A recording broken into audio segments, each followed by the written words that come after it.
Liverpool advance with a deal for Hugo Ekitike, still with the Alexander Isak situation hanging over Newcastle's heads. They have officially been rejected and have walked away and could be about to make a move for Wissa, which has an impact on Man United and in Burmo. We're delving into that this morning, plus what's going on with Victor Gyökeres and Arsenal. A big update on Gibbs White as well. We're taking your calls. Hit the like and the share button. Make sure you're subscribing. This is the Done Deal Show on the Football Terrace. Let's go!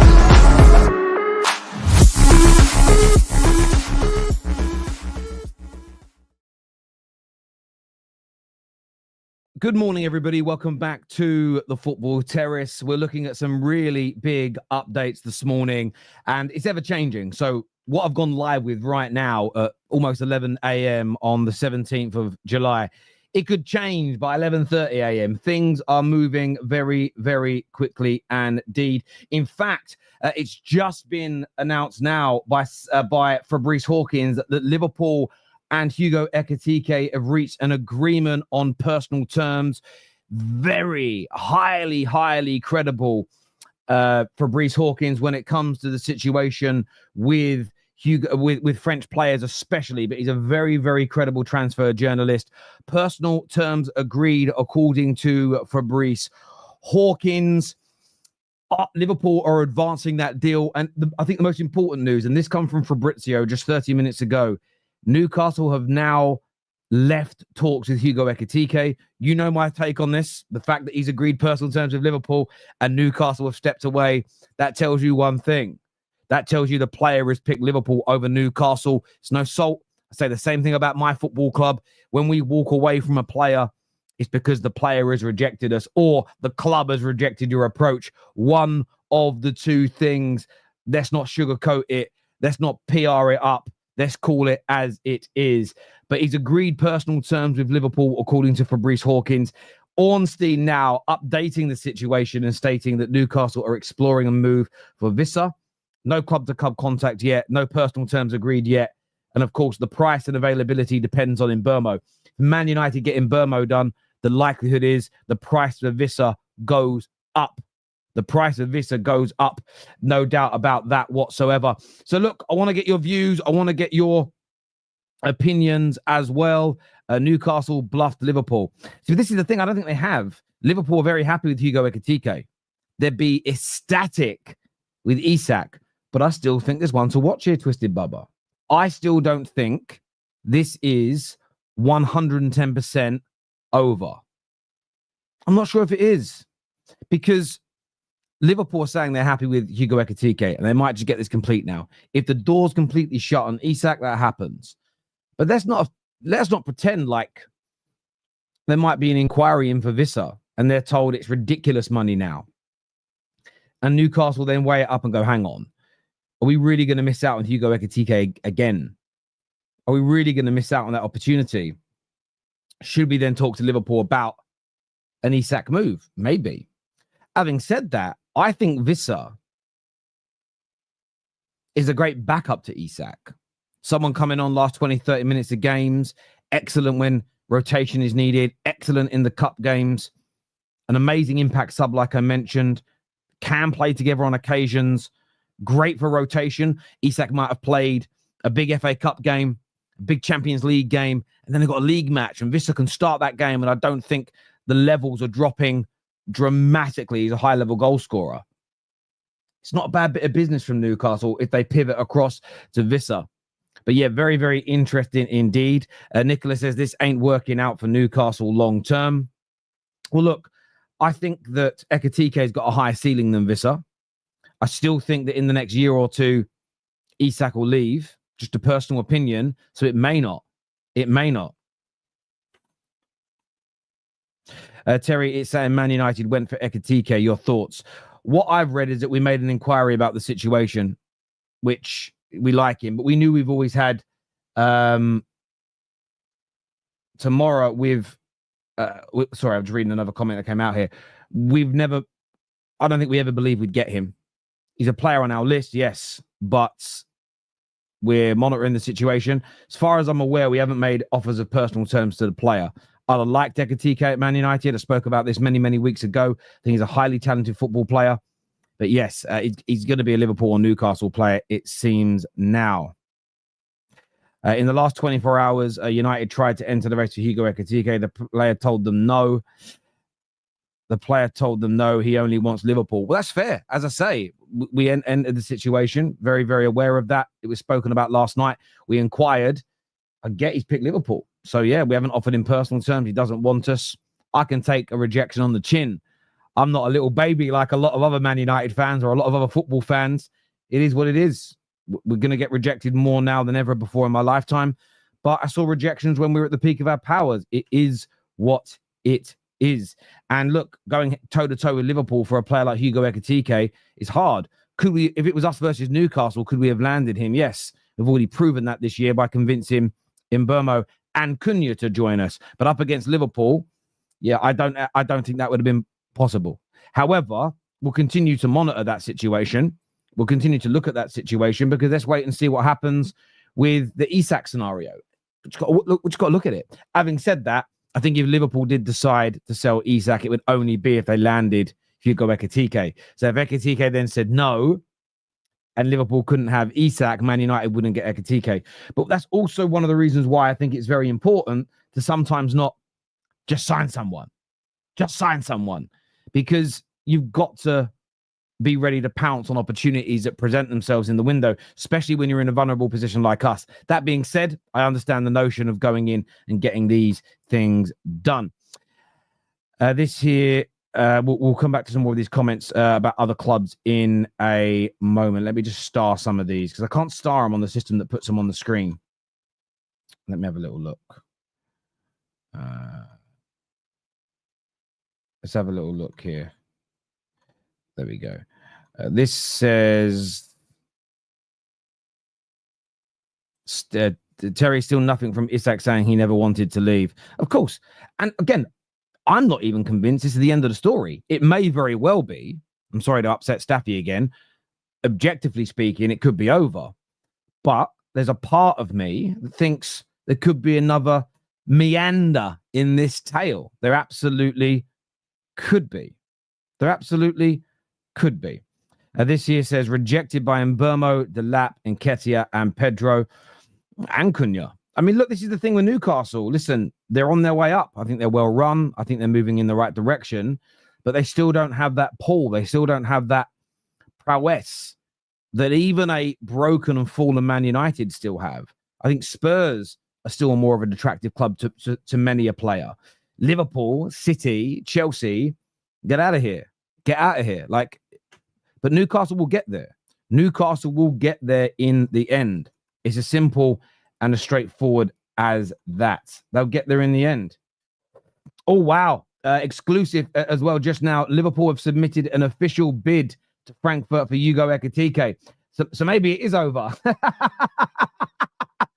Well, the reason why I say that I'm still open to it not being over is it was only last night that it was said it's the beginning of this story, the beginning of this saga. Well, if you believe this news, it's almost at the end. It's almost at the end. But the official bid has come in, according to Fabrizio Romano. And as I said when we went live, did I not? That this deal, during being live, is probably most likely going to change. It is. I'm just updating it now. I'm just updating the title of the video as well because we've got to keep the title and everything moving. The official bid is now in. Absolutely massive. A few comments here saying it's over. Yeah, look, it may be. Listen, there's a very big chance now that this just goes this way. Newcastle step away. Liverpool complete the deal for Ekitike. Maybe Liverpool believe Newcastle. Maybe Liverpool thought, and this is a thing to look at. 130, 140 million. How many goals has Isak ever got in a league campaign? 21 and 22. 23. Excellent. Is it plausible he scores more for a much better team? Yes, it is plausible. Very plausible that he goes to Liverpool and increases that by 5, 6, 7, 8, 9, 10 goals. Absolutely. From a Liverpool perspective, though, they may look at someone like an Ekitike and say, similar profile, massive ceiling. We believe there'll be improvement. Him playing for a Liverpool team, he might be able to get 15 to 20 league goals himself. And they may look at it and go, but it's a fraction of the price. And this would be the sobering part here. This would be the element I'd be worried about if I am a rival of Liverpool, but I mean a title rival of Liverpool next year. If they end up getting Ekitike for around 70 million, which is somewhere in the region of 50% or less or more than what Newcastle wanted for Isak, what do you think they're going to go and do with the rest of that money?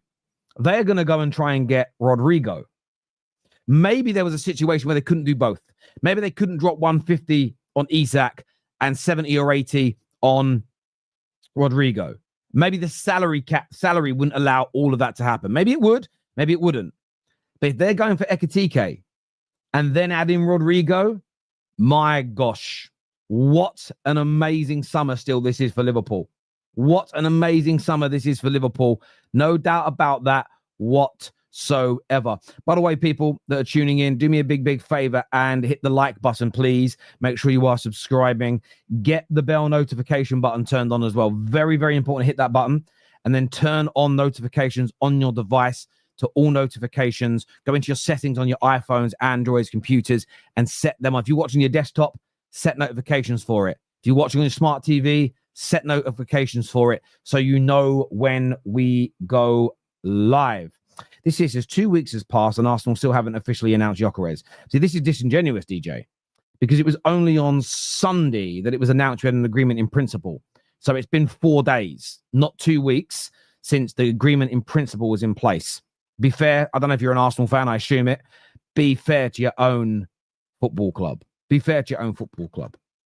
Be fair to your own football club. Now, what I would say as well, which I think is very, very important when it comes to this situation, is Newcastle are still going to be somewhat happy. And let's be fair to Newcastle here, because if Liverpool sign Ekitike, very, very unlikely at that point that Isak will be leaving. And what you're going to see from people is, we told you he wouldn't leave. Yeah, he hasn't ended up leaving. But what you also said is there wasn't the possibility of it, and there most certainly was. But that's still why, I don't know. Maybe I'm wrong for this. I don't know. Do any of you think there's a sting left in the towel here? Or is this it done? What are we saying? What are we saying, people? Is this it? Is it done? Is it over? Give us your thoughts. Give us your opinions in the comments section below. What I will say is, my God, they move. They move well. A little cop-out here says, would rather have Ekitike and Rodrygo over Isak alone, as Núñez and Diaz leaving were really, you're really short in attack. That's fair. That is fair. Isak is staying then. Looks that way right now. But as we said before, it was open. That's all that was ever. And what you'll get today is you'll get the people with low brain capacity that will go, oh, I told you it would never happen. No, you said it wasn't even possible. You're wrong. You're wrong. Can't twist it now, baby. You can't twist it now. The summer is marching on, though. Maybe teams like Liverpool and Newcastle are still trying hard to strengthen their squads. Well, clearly, that's why they're trying to buy players, my friend. 100% they're trying to improve their squads. That is why they are out here trying to buy players. Absolutely. But this is, I love the difference here, right? So some people saying the deal not over yet. You've got Cal here a minute ago. I've lost a comment. It says no chance. No sting is what Twisted Bubba has got to say. A real diversity of opinions here on what's going on. I'm going to say this now. I thought this saga would last a little longer. I thought it would. Based on what we were told by the journalist yesterday. Not my own inside information because I don't have any. I'm a YouTuber. I react. I'm going 85% it's done. 85% it's done. Liverpool are going to get Ekitike. I'm keeping the door ajar, though. I'm keeping my mind open to the idea that something could change. I'm just putting it out there. We've seen it before. I remember being live at 3 a.m. when it was announced that Liverpool were getting Caicedo. By the time I woke up, I went back to bed at 4 a.m. By the time I woke up at 8 a.m., the deal was off again. So we've seen it before, right? We've seen that before, 100%. Do you think that the Gyökeres deal might be done tomorrow? Might be done tomorrow as his medical has been booked for tomorrow. Yeah, I mean, when you say done, I mean, do you mean the here we go and the formal agreement being announced by Ornstein, or do you mean the announcement by Arsenal? Because there's still legalities and elements of the deal they're trying to finalize. So that may be done today. The medical might happen. But even if the medical's tomorrow, you won't get an official Arsenal announcement tomorrow. Very unlikely. What you could get is like a holding message of, sometimes you get that from clubs where they say we've completed a deal is agreed in principle, etc., etc.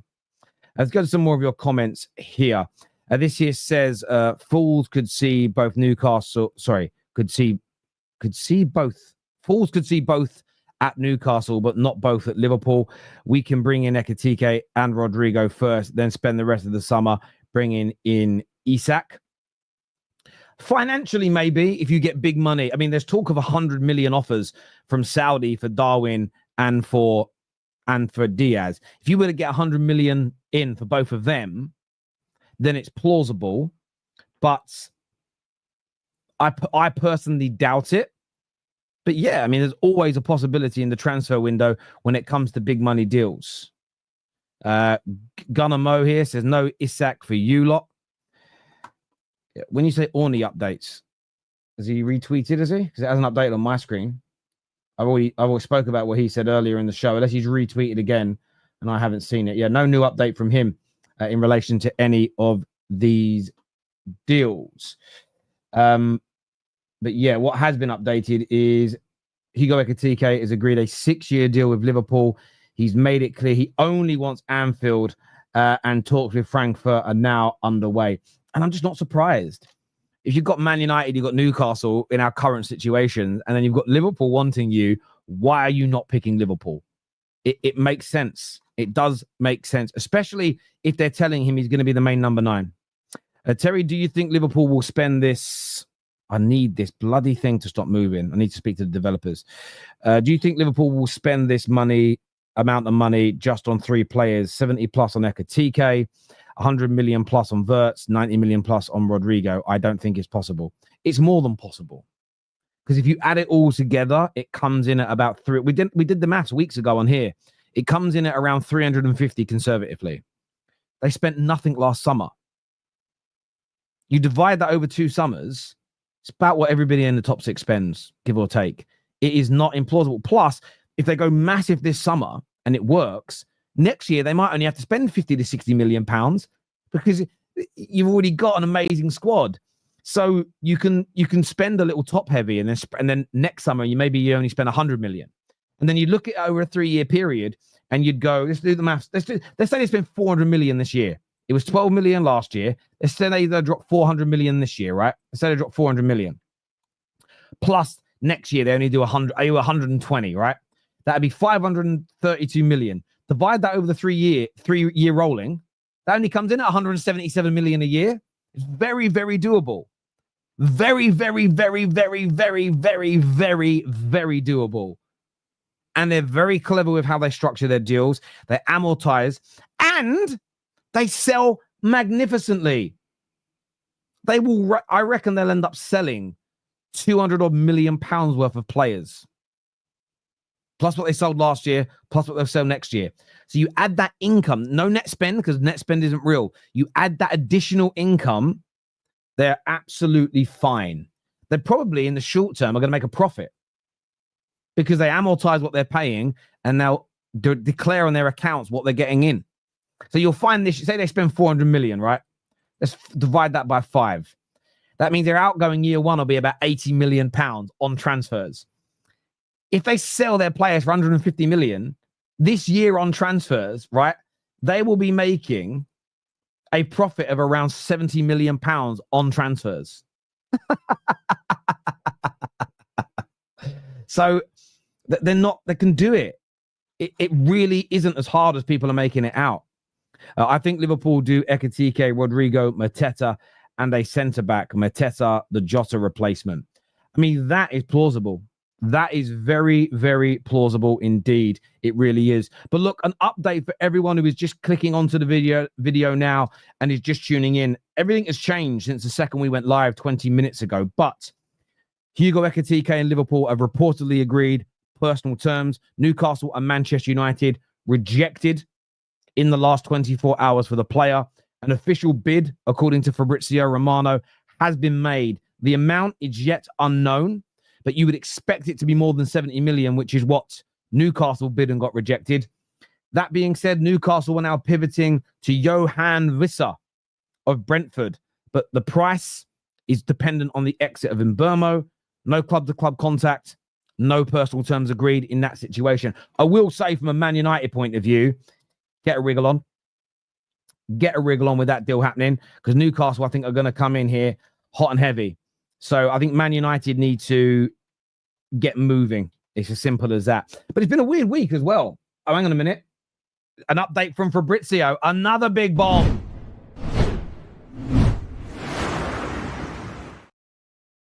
Ornstein, I mean. It says here, Liverpool advancing in talks to sign Hugo Ekitike from Frankfurt. Negotiations for the 23-year-old forward progressing on a package worth in excess of 80 million euros. So it's going to be a minimum of 80 million euros for the player. That's around 69 million pounds. It'll be more than that. So let's round it up to 70 million. It's going to be over 70 million pounds, this deal, according to Ornstein. Ben Jacobs with a cracker here as well, also talking about this deal. But look, it's progressing, it's moving, and it feels like it's moving quickly. And the quicker it moves, the more likely it is that the Isak dream for Arsenal, for Liverpool Football Club, my mind's gone crazy because I said Eze, for Liverpool Football Club is over. But how much, genuinely, how much are they going to care?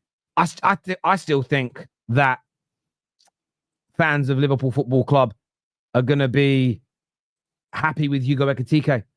I still think they're going to be happy personally. That's my just my opinion on this news.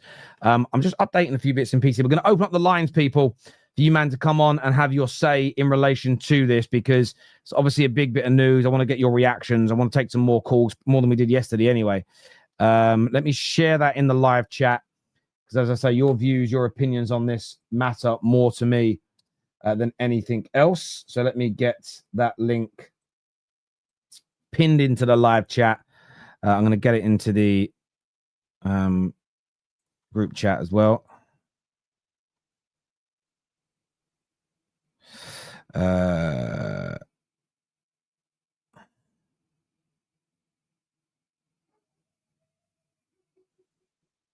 Just sharing the link.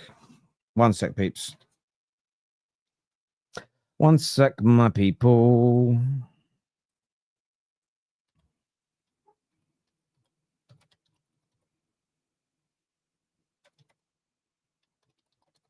Sorry, my peeps. I'm just putting the link into some group chats as well, in case any of our people want to come on and speak and have their say, especially Liverpool fans, because it's such a big piece of news. Have I put it in all the group chats? Yeah, I have. I think I put it in all the group chats. I think it's in all the group chats. There we go. But yes, I want to hear from you guys are all backstage now as well, which is nice. Thank you very much indeed, my people. What am I also doing here? I'm just updating a few bits and pieces before I take your calls. There we go. There we go. Right, let's remove that comment. Let's jump into some calls here this morning. I'm going to get my earphones on so that I can hear you all speak. First on the show is going to be Emil. Welcome to the show, mate. Obviously, you're a Liverpool fan. Big breaking news for yourself this morning. What do you make of this advancement in the Ekitike deal? Well, some people thought when we made the approach to Newcastle that the Ekitike thing was a bluff. I mean, any serious actor in the transfer market would know that was not a bluff, because you need to have credibility in future negotiations. You need to be able to negotiate in good faith, and Liverpool would never, ever bluff like that and blow their credibility. So that was just stupid. I also can't believe that Newcastle didn't want to negotiate for Isak, because they have needs. They need to raise the floor, like your man said on your show yesterday. They need more players to compete in all competitions. And I don't see them doing that now. I don't see them building a squad that's able to compete both in the Champions League and the Premier League. So I'm a bit surprised that they didn't. Because if this is 70 million, let's face it, Isak would have been, including add-ons, probably 140. So twice the money. I'm really, really surprised they didn't enter negotiations for Isak. That being said, I'm really, really happy for Ekitike. Because we would never, ever, ever have gone in for him if we didn't believe he could be as good as Isak in 3 years. Yeah, I agree. I agree. I think that this is it. You guys have got to weigh it up. The money that they want for Ekitike is well above the valuation. Like I was sorry, if the money for Isak is well above the valuation you have for him, is he going to score over the next 3 years double the goals of Ekitike? Is he going to have double the level of performances? A lot of people will say no. It's why I'm looking at Arsenal and saying they're getting, Gyökeres for 54 million. That for me represents better value for money than signing Isak for 150 million, because as great as Isak is, he's not scoring 3 times the amount of goals, in my personal opinion. Maybe in one season he could, but over the course of the next 2 to 3 years, and transfers up rarely just for the individual season that you're in. I still think for the money, this is really, really good business for Liverpool. Yeah. Also, the noises coming out of Spain is that the Rodrygo thing is progressing, and that's really exciting, because I can't believe Real Madrid is actually selling the only attacker with a defensive contribution in that team. That's kind of amazing too. So, no, I hear you. I hear you completely, mate. I hear you. Listen, I appreciate you coming on, my friend, and having your say, and we'll chat again soon. Thank you, Emil. Thank you. K-Mac is on the show with us now. What you saying, bro? Deal's progressing nicely here. Are you happy with it? Are you annoyed it isn't Isak? Talk to me. I'm annoyed it's not Isak, mate. I really am. I thought we'd go a bit further for Isak. I really did. But I think we still have to realise, though, that this is just terms agreed with the player. This isn't a contract signed. This isn't the money changed over. Like, I still don't think we've given up on Isak. I don't see a world where Liverpool will try 120 million and get a no and not even try more. Like, test Newcastle's resolve. Like, they know they need to sell players to buy players. Like, if they want to get far in Europe and they want to progress as a club in the Premier League to be consistently in Europe and to challenge for more honours, then they need more players. And half their squad's over the age of 30. Like, it just is. Like, they've got an ageing squad. So for them to just reject the Isak piece, and Liverpool could go up to 150 for Isak. Like, maybe Newcastle know that. I don't know. But the fact that we've now agreed terms with Ekitike means that Newcastle keep Isak, great, but they'll have to go and buy another player. It's not going to be Ekitike. Maybe Sesko. That's a name that's being linked now. Maybe they go for Sesko, but they're still going to have to pay the same amount of money that they were looking at Isak, which is Ekitike, which is around the 70, 75 million mark. So I wanted Liverpool to go a bit more for that one. I thought it was worth trying more because Isak last year thought he was going to get a new contract, and Paul Mitchell didn't give him it, and he was disgruntled about it. And they kind of pushed away any new contract negotiations at the end of this season, just gone. So he's still not renewed a contract, and he's still got 3 years left. I get it. But Liverpool yeah, you have a pull there. Like, I'm surprised we haven't gone for it more. I mean, Ekitike is a good player, no doubt. Like, he really is. But he's a bit like Nunes. He's only done one good year. And we've already been burned by that before, by buying a player that isn't tested and proven. Isak's proven and tested in the Premier League, like 20 plus goals, 2 seasons in a row. You know, he is probably the best number 9 in the world right now. So, I don't know. Rodrygo's a good signing. Maybe we get Mateta as well to supplement Ekitike. Maybe that one's still there, because I don't trust Ekitike on his own as the only number 9 for us. I would have trusted Isak as the only number 9 with maybe Rodrygo filling in or Diaz filling in if he stayed. But Ekitike, if this one doesn't work, then Liverpool got egg on the face, mate. Yeah, look, I said this yesterday. It was a lot of debates yesterday. It's hard to remember exactly what was said in all of them. Yeah, I know. There's so much. But let's be honest. Let's wait and see how it all pans out. Let's wait and see how he does. And I say that because if, for instance, Ekitike comes in and kills it, then you did do well in this deal. I don't think you're doing bad. There was always a possibility. That Newcastle just said no matter what. We're not going to sell Isak. There's also the possibility that the price they set, Liverpool went, we won't do that, because even though you're spending big this year, what Liverpool still won't ever do is pay above and beyond someone's valuation. And there's something about your club I respect. And I know you wanted him, but I still think you're getting a brilliant player. K-Mac, always a pleasure, brother, to speak. One more thing. Go on. We could go back next year. He's down to 2 years then. Absolutely, which is why I think a lot of people have sort of challenged the situation with Newcastle and said, "Well, are you thinking clearly in the long term here? Because you could end up in a situation where you lose him for less in a year's time, and it doesn't look so great. So we'll see. Listen, K-Mac, always a pleasure, brother. And we'll chat again soon, my friend. Thank you, mate. Take care. Thank you. We've got Cal on the line with us now. Cal is an Arsenal fan. What you here to say, bro? Yes, this means no Isak. I'm so stoked, man, because it was looking so dark there when they will just keep going in for Isak. And I didn't think it was, I never thought that. I probably gave it like a 30% chance. Do me a favor. Just keep talking. I'll be back in 30 seconds, right? Yeah. Keep giving your opinion, bro. Yeah. I always gave it like a 30% chance that Isak thing was going to get down. But man, it's such a huge relief, because Liverpool with Salah and Isak, it's too much. It's just way too much. I don't want to see that.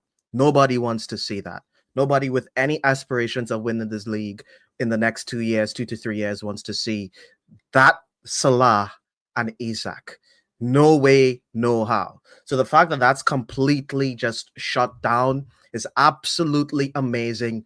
I will give Newcastle a handshake 10 out of 10 performance, Newcastle United. You have ambitions. You do not need to bow down to these clubs. Keep your best players. Build around Isak. Keep holding that line, okay? Keep holding that line. And, people in chat saying, oh, they're getting Rodrygo. I mean, I think you guys are probably going to get Rodrygo. I don't think Arsenal is going to go in for Rodrygo. So that is disappointing for my club. But that being said, I would 10 times out of 10 rather you guys get Rodrygo than Isak. You guys getting Rodrygo instead of Isak is like, I'm sorry. I'm like, Rodrygo is scary, but he's not Isak. He still has to come into this league and prove himself. And I think Salah plus Isak is just way too much. So the fact that you, like Newcastle, you held the line, big ups to you guys. Keep going strong, man. I'm so stoked. And to be honest, like, because I do think we're going to get Gyökeres and Eze, I feel like I can fight now. Like, I feel like I can actually box Liverpool. Because before, it'll be like a bear playing with, like, a wolf or something like that, to use the Hussam animal, things that he likes to say. But now I feel like I actually have a chance if we go and get Eze and we go and get Gyökeres. So I think this is really huge. This is a huge boost. It certainly is for you guys. Sorry, I'm just messaging someone. Yeah, listen, I think it's massive for Arsenal in terms of the title race. I totally and utterly get it from that point of view and perspective. It's huge because of what Isak has done, that Prem-proven nature. What I will say is that I think this summer there's been an element of, and I think it's because of desperation for Liverpool fans to retain their title. I think it's the desperation of Arsenal fans to win a title. There's I think there's been a little bit of disrespect to the up-and-coming strikers, the Šeškos, the Ekitikes. I'm not convinced that he's not going to go in there and be amazing. I feel that Ekitike is going to go into a club like Liverpool. He is so much better technically than Darwin Núñez. I don't even think they're comparable. When you watch them both play, yes, the goals haven't quite been there yet. But when I watch someone control the ball like he does, pass the ball like he does, I think you can finish as well. And yes, I've seen a few comps go around of chances he's missed. I've seen the most prolific striker in the world, Haaland, miss absolute sitters before. You can put a compilation together of the best goalkeeper in the world with all these howlers and put clown music on it and make him look bad. And I think people are weirdly doing that to Hugo Ekitike. I think he's a star, but he won't quite be as potent as. No, he's not. And people in the chat, they're rattled. You won't hear from my little celebration because they're not getting Isak. They're rattled, man. I don't care. Like, Isak is like the best. He's probably, in terms of technical quality and finishing quality, he's probably the best striker in the world. He's probably the only striker in the world I think you can put in every team and he will bang. Like, even Haaland, even though Haaland is a better finisher, and some people will say he's better, you kind of have to play around Haaland. Like, Isak is a plug and play on every single team in the world. You just put him in there, and because of his technical quality and finishing skill, he will just score a lot of goals, you know? And yeah, like, Liverpool getting that was just not on. It's true. I will say this, look, 21 and 23 league goals for Isak. It is absolutely plausible that in a team as good as Liverpool, who are much better than Newcastle, that becomes 30 goals, 33 goals, 34 goals, 35 goals in a season. There is definitely that possibility there, no doubt. What do you make? What's your view on the Liverpool fans who are saying it isn't over? Do you believe there's still a sting in the tail here, or do you think this is it? It's over. And to be honest, I don't know, man. I don't think Liverpool's the type of club that I can't see them spending 80 million pounds on. 80 million euros on Ekitike. And I think they are going to get Rodrygo. I actually believe that now. I think this signing Ekitike means that I think they're just going to get Rodrygo. I don't think they get Woods, Rodrygo, Ekitike, and Isak. That's like 500 million with all their other signings. I don't think that's happening. You know, so I think they just get Rodrygo. And they still have to get a centre back as well. I think they're still going to get. They might go in for Guehi as well. So, yeah, I think there's a good chance they get him next season. I think next season there's a good chance they get him. Yeah, it's one of them. I'm still listen. People think I want this Isak deal to go through so I can say I'm right, mate. I'm as happy as you are that Liverpool are not getting him.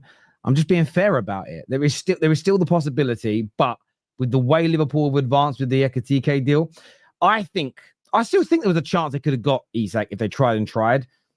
I bet this is what comes out in the wash. I think Liverpool have looked at it and went, let's give a striker a pre-season.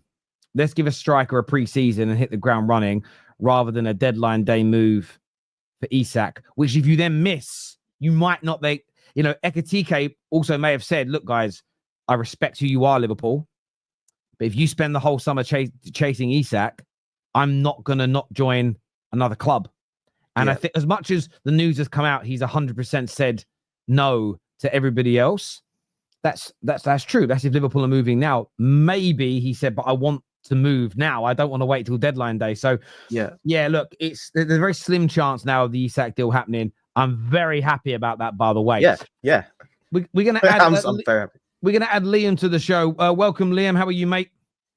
How's it, guys? How you doing? Yeah, Good. very good. What do you make of this? I mean, what is a massive update this morning? Because last night we played the video on the terrace. Fabrizio's words were that this deal is at the beginning of the story, is this little love triangle. Suddenly, it's not. It feels like it's coming to a conclusion. What do you make of this move for Liverpool, and how do you see this playing out?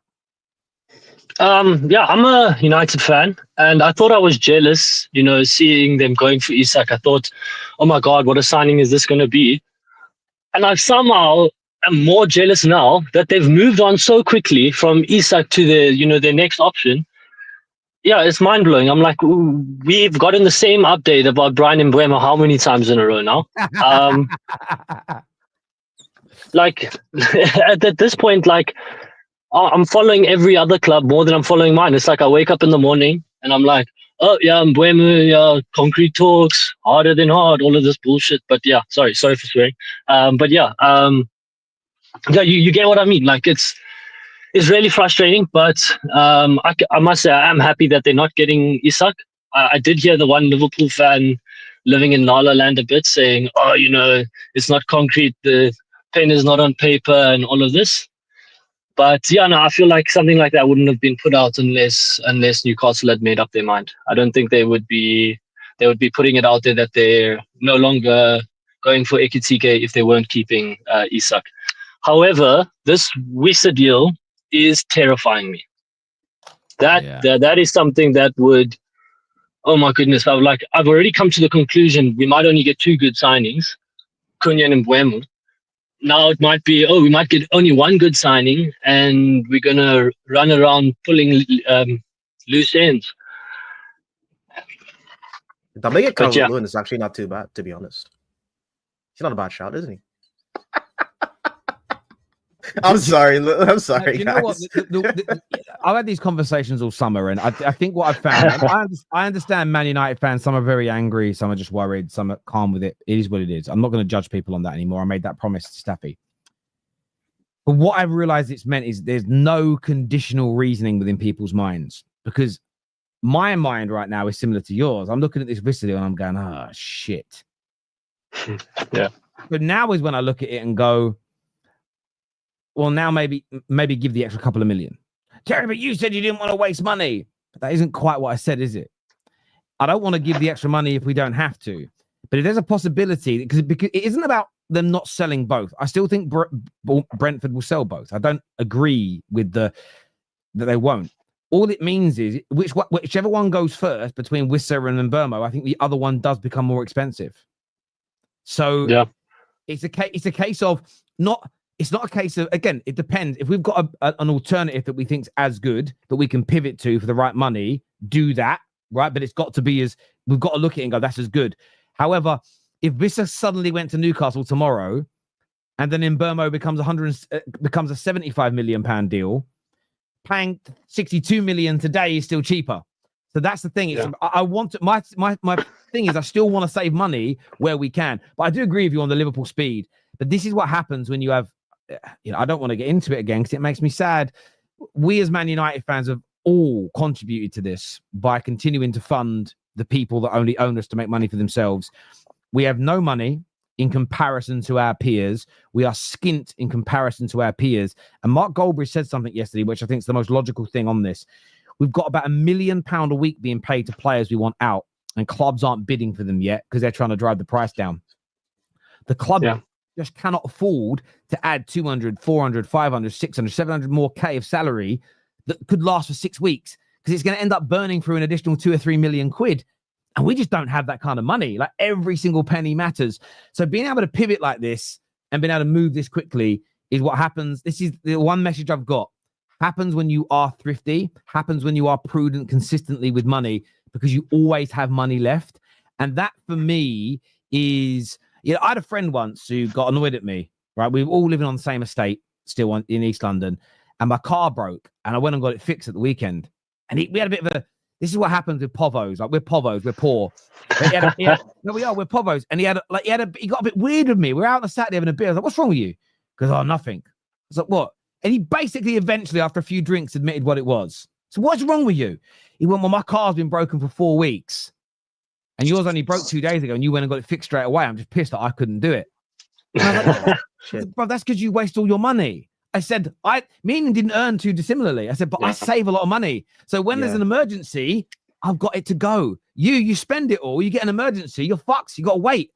Yeah. And that happens in football. And maybe it's why I view it's so important to not overpay for your targets. You know, I'd rather pivot away from Mbeumo as long as we're getting somebody of similar quality for the right price than overpay on him. Equally, I'd rather overpay by 1 million, 2 million, then his price go up by 10 million in a week's time. Saving that money means we can do what Liverpool are doing in future. But that's a nuanced conversation. I think I hear you, Liam. I think the salary is the biggest problem with United. And I think I kind of understand, because it's a problem that we're having now at Arsenal. We can't sell any of our players because their salary is just way too high. You know, Reece Nelson's on 100K. He's on he makes 30K more a week than Luis Diaz. That's crazy. I'm adding Tom Little to the show in a second, boys, but I want to say this now. Wouldn't this Liverpool really want to be arseholes? They kind of they do need a second striker, a backup striker, obviously after the unfortunate and horrible passing of Jota. What if they go and get Wissa? I mean, that's because he's really good. Like, if they were to add Ekitike, Wissa, and Rodrygo to their front line as first teamers and backup, it's a pretty good window. Are they that petty though? Are they that petty to just go back into Newcastle because they didn't sell Isak like a vindictive thing? If their club is like their fans. Listen, I've seen a football fan once banter Liverpool.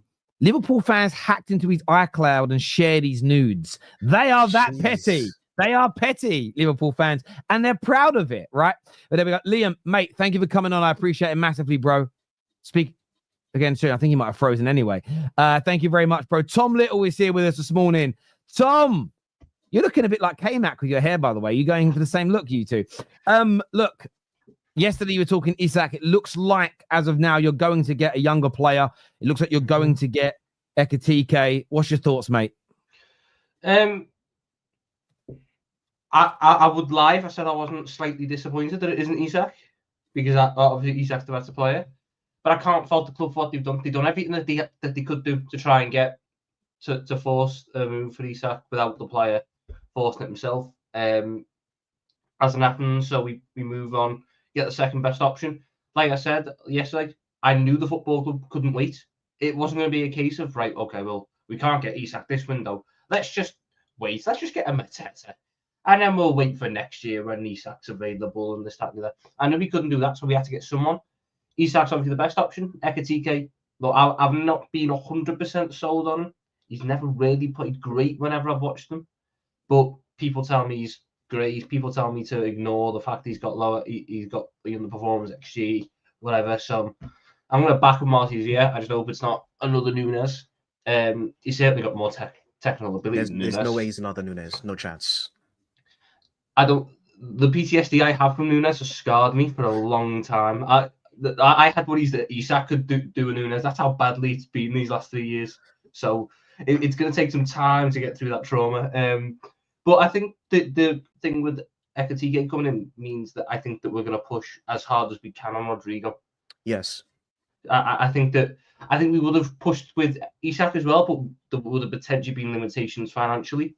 I think now getting what's his name, Ekitike through the door means that we can commit even more money and push even harder and commit more salary onto a Rodrygo, and then maybe that means you can keep Diaz alongside him, or maybe Diaz going. It's still that important bit, but people tell me Ekitike is good.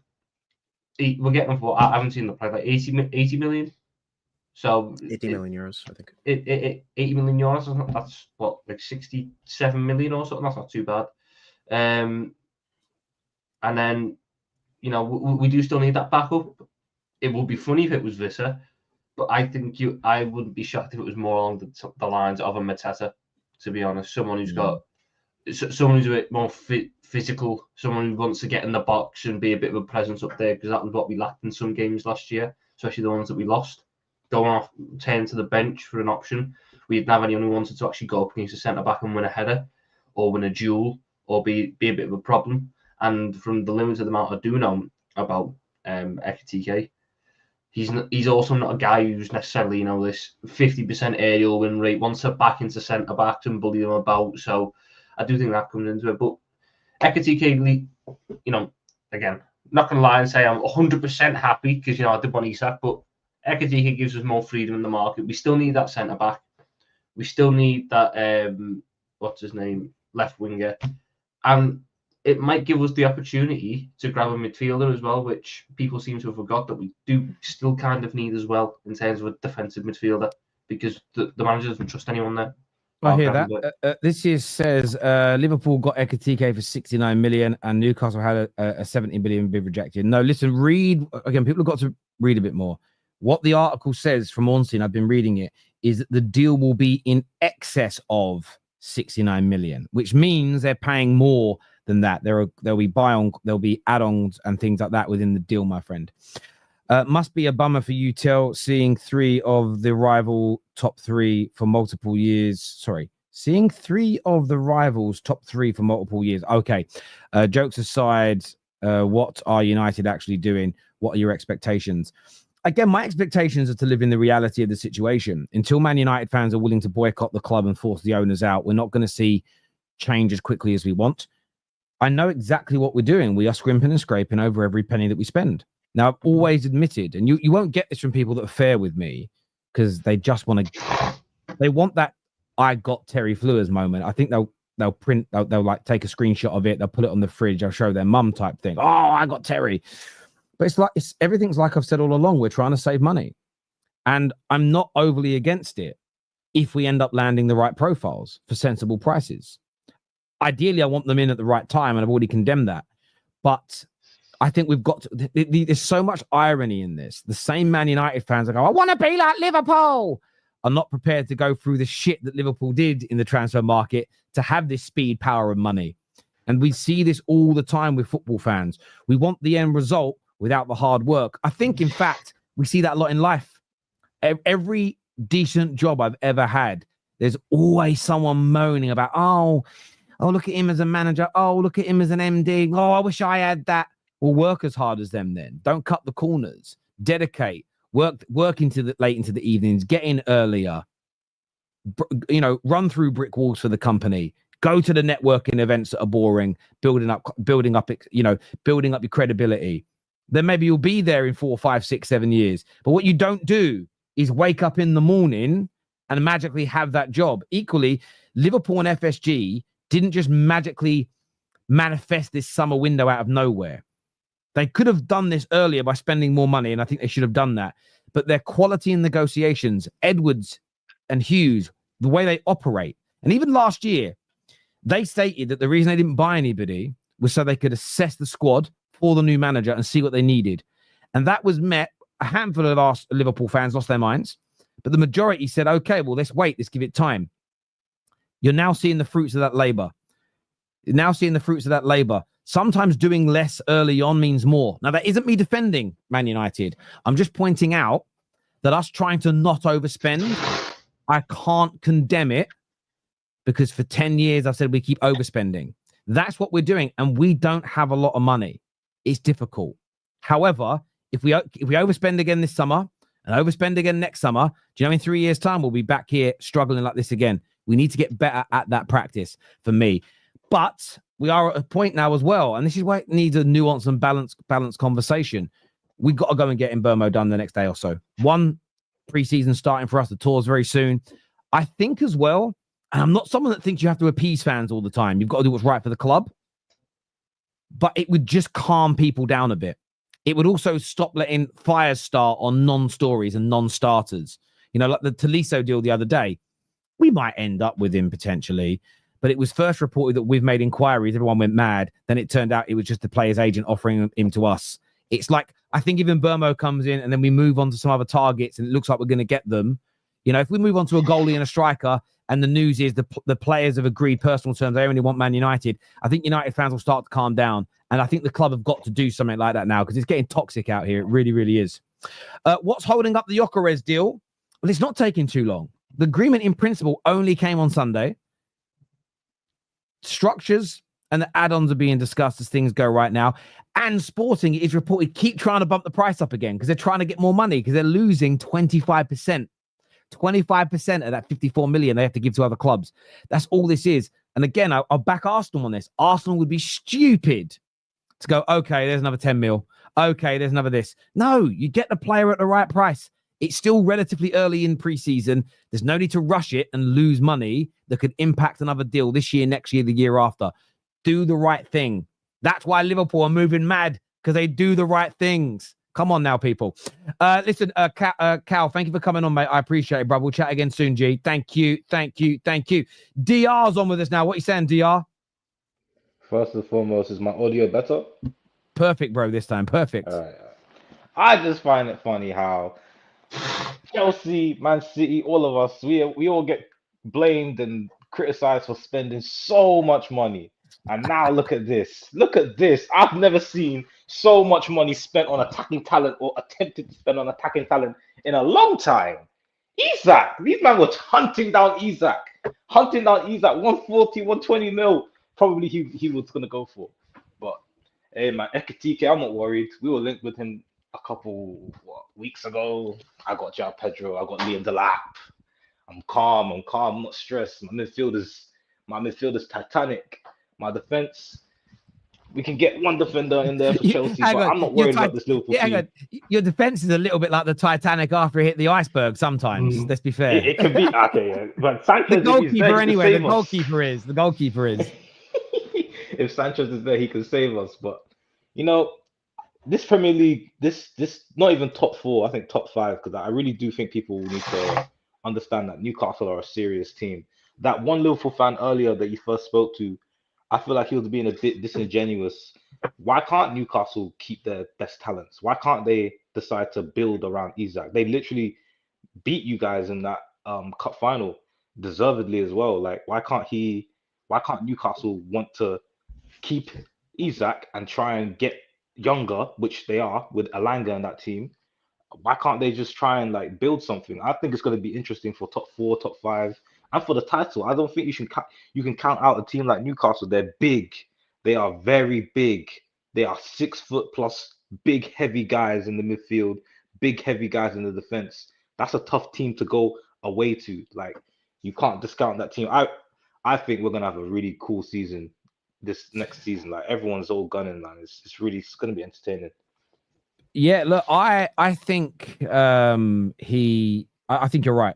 I think it's going to be an amazing season. I really do. And Newcastle, look, they haven't been able to land many of their number 1 targets yet and have had to pivot away. The positive thing for them, a bit like Tottenham, is the players that they've pivoted to are still pretty good. You know, they're not suddenly, it's not like they've gone from Ekitike to Dominic Calvert-Lewin. You think, oh, bloody hell, that's a massive drop down. They end up with Wissa, very good business. Spurs' situation is a bit interesting because they had that mad Thursday last week where they got Kudus and they got the here we go for Gibbs White, but now they're in court for the Gibbs White deal. So they've completely slowed down all their operation. Like, nothing else is going on right now, which I find very interesting. But I suppose that all depends on whether they've broken the rules or not. You know, they might be sitting there. If they have, why haven't they moved on? I don't know, but we will see, mate. But listen, I hear you. It's going to be an amazing season. That's all I've got to look forward to is watching you lot fight it out, really. I'm just a spectator this year. I'm a spectator, bro. DR, top man for coming on. We'll speak again soon, bro. You're sitting there worried about the Fulham transfers and all that. Exactly. We've got Aiden on with us now. Cheers, DR. We've got Aiden with us. Aiden's also a Man United fan. What's your thoughts on this in relation to the Wissa situation? What you said earlier about if Liverpool go for it, I put in a chat. It would mess United up as well, which would also be a bonus for Liverpool messing United up, and obviously not helping us with the Mbemo deal. But this Wissa deal, I saw it and I was worried. I'm still worried because the Mbemo deal is just continuously dragging on for 7 weeks now. It's continuously going in contract talks. There's been multiple reports saying, I want to get it done by next week. Don't believe it at all with how our negotiations are going, but if Wissa goes to a rival like Newcastle, or whatever, it will drive the Mbemo price up. And I'm a bit like you, Terry, like save the money, because obviously if you want to become like Liverpool Matt with the transfers, we need to become more suitable in the transfer window, because when Woodward was here, there was a lot of things he really screwed us over with. We can do things in transfer windows no other club can, and after that we've paid the price for it massively. Even after he's gone, we looked at like a laughing stock pretty much in the transfer window, like clubs trying to get one over us, get us to pay more money.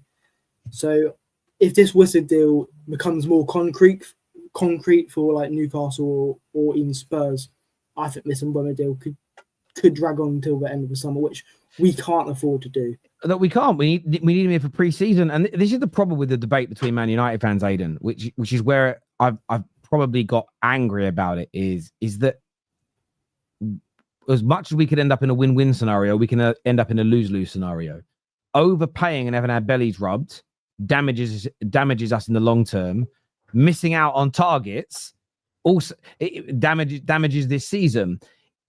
We can lose here, and we need to be very, very mindful of that. I'm seeing United fans almost say, "Oh, let's pay this player off. Let's get rid of him so we can move on to somebody else." With what money? If we're just paying them off, it's not as easy. Plus, you set a bad precedent. Equally, I get where they're coming from. Oh, we're not going to get 25 million for him. We only end up with 5 million for him, but at least it's something. But then this will happen. This could happen again and again. Equally, if we just bow down and go, look, there you go. There's 70 million, Brentford. Do you know what? There's 60 million for Watkins. There's 40 million for Martinez. Then you're overpaying. And again, what's going to happen next year is we're going to do it again, and then we'll run out of money. It's so hard, right? Because whatever I listen to everyone's views, I'm like, yeah, let's just get it done. And then I'm like, oh, but that's what we used to say. That's what we used to do, and it left us in trouble. And I'm honestly so conflicted because I understand why it's important to get them in now, get it done. There's the dopamine release, there's the excitement that comes with it. At the same time, I sit there and think about all the things that have ruined us in the last 13 years, and overpaying and underselling are a massive component. And it both panic me. Both scenarios make me feel panicked. I can't even lie. I'm not. The only way this works out well is if we end up winning some of these negotiations soon, and that doesn't look like it's happening, which is another problem. So I hear you, mate. I do. Go on, mate. Go on. Say something real quick. I saw something posted yesterday on Twitter or whatever. It was saying about how much United have made from like the Sancho 5 million and also the selling clauses. That's more. It's about 20 million. That's more money we've made from selling players in the past 2 years or whatever. Like it's ridiculous that the players that we sell for little money and then put selling clauses on is the money we're getting the most from. It's so other clubs ridiculous. make you more money than you do. Well, last summer was our biggest summer ever of making money, and it was 108 million euros. The year before that was 56. Year before that was 23. Year before that 31. Year before that was 19 million. 81 million. If you add up all of our rivals, barring Arsenal in that time, I think everybody else is at least 400 million pound ahead of us. And that's one of the reasons, along with the debt, of course, the debt, but that is one of the reasons why we are struggling right now, because we don't have the money, but it's because of the actions that fans are asking us to undertake. And I feel, do you know what it feels like to me? It's like giving a pint of beer to an alcoholic. Oh, they'll be okay. They're only going to have one. It's only 3%. It'll be all right. He can have a drink with us. But in 4 weeks' time, he's going to be under a bush in a park somewhere on white lightning, ruined. And for me, that's how I feel. I feel like if we start doing the wrong things again, we're going to spiral out of control. So maybe it's PTSD for me. Look, I'm open to being wrong. I'm just worried. I'm worried in every direction. But I also want the players now. It's so mad. I'm conflicted. Aiden, great call, my friend. We'll chat again soon, brother. Thanks, mate. Cheers, mate. Thank you. KJ, what you saying, bro? Hey, listen. People like to say, "Oh, KJ, you're too kind on INEOS." Well, I'm here not to be kind. They are making a meal of this transfer window. They are making it hard for me to sit here and say, guys, you shouldn't be annoyed. No, they should be annoyed. We should be annoyed with how this is progressed. We should be annoyed. The sales thing, people are going on about our sales. I don't really blame INEOS for that, because there's multiple factors into a sale, like the player themselves and the agent. Their agents are doing a flipping terrible job, and they're not getting cost out. It makes no sense. The players themselves, they are deluded. They are delusional. We've got Sancho demanding wages that he does not command. He can't command the wages he's asking for, but yet he's doing that. You've got Rashford with his idea, this idea that Barcelona is where he needs to be, that way he must be, and that's where he's going to be. My brother, you are plan C, D, E for them. They're not rating you the way that you rate them. Read the room, my friend. Get other teams lined up just in case this Barcelona doesn't go through. Because if you wait all summer for them, like you're saying you're going to do, and it falls through and you don't get anywhere, you just be sitting, pissing around, doing niche. And then you've got Garnacho. I love that word. Niche is great. You got Garnacho. Oh, I must stay in the Premier League and play for a Champions League team. No. Go to a club where you can develop. Think about your career. Stop thinking about your ego. You know? Go and play for Brentford. Go and play for Brighton. Go and play for these teams in the Prem who will take you and develop you so you can go and play Champions League in a few years' time. You're 20, you're what, 20, 21 years old. You're not 30. You will have your time in the sun. So that's my problem with the sales. But in terms of buying, Man United. Sorry, my wife started shouting, and I was like, "Wait, shouting at me?" She started shouting at me. She took on the phone. She's shouting at INEOS. Yeah, she's shouting at INEOS as well. But in terms of buying, this is where I get annoyed now. Okay, we got briefed that Man United are working on the deal with Brentford, negotiating, and we're not going to go dragged into a saga. We're going to make our like 1 or 2 bids, and then after that, we're going to make sure that that bid will get accepted, and then we're going to move forward, right? The second bid hasn't been accepted. Fine. So what do? In my opinion, you go put your third and final offer in, and if they don't want it, you move on. You be swift, and you look at the squad and develop and look at who can come in and fill positions that we need to fill, because the squad has got loads of gaps in it, right? But instead, they're not doing anything. They're still negotiating. They're still trying to figure out what to do. It's like, listen, guys, I get that you want to save money, and I get that you're trying to change your perception in the transfer window. I understand that, but you don't have to do it this way. You can also change the perception by being strong. If we do not get Mbeumo, it is not the end of the world. It will be frustrating. It will be disappointing, but for Man United, it wouldn't be the end of the world, because we've missed out on targets before. We've missed out on targets before. We can't live in this world where we have one target, and if we don't get that one target, we don't do anything. We can't live in that world right now. We need to be proactive. Yeah, I agree. It's exactly what I said earlier as well. Like I would rather, if we can pivot to an alternative that's in and around that level for the right price, do it. I'd rather pay slightly more than we value him before the price suddenly goes up if this is sold. Again, it's about getting this right now. And look, I've been calm about certain things. I've been patient about certain areas, but I can't agree with you more on that. That deal has got to be closed down now. And I've been criticizing it for the past couple of weeks. The speed of execution has been poor. I do understand a lot of it is money. And like you've said, the players that are trying to exit the club, they're looking for very specific teams. They're not just open to going anywhere and everywhere. So it slowed that situation down. I don't blame the club per se for that, because we can't make Inter Milan offer £55 million for Højlund when they've only got £10 million to spend on a striker. That's according to Inter fans. I do look at Rashford's agent. I look at Garnacho's agent, and I'm sitting there going, what are you, man, doing? Because their job is to go out and help find a new club. Man United can't do that. And I think people have to understand that bit. Man United start going to clubs saying, do you want to buy our players? You lose all negotiating power. You have to put on a stance and a front that you don't really want to sell, or that you're not desperate to sell, or you want the right price, even though it's been, and by the way, it's the players, by the way, that keep going to the Fabrizio saying there's no way back. They're definitely leaving. The club isn't putting that information out. They never would. It would be stupid. Look, we have a super chat here that says, what does it say? Can't find it. With Ekitike in, what is the chance of Rodrygo joining? What's your thoughts on him? About him if Diaz leaves. What do you think on that, Tom, as a Liverpool fan? Do you think it increases your chances now on Rodrygo? Yeah, I think it does. I mean, the last couple of days, I think they're under the radar because of the Isak stuff. Apparently, we're doing a hell of a lot to get this Rodrygo deal done. We've sent some agent pinning Harvey over to Spain to be like this intermediary for us.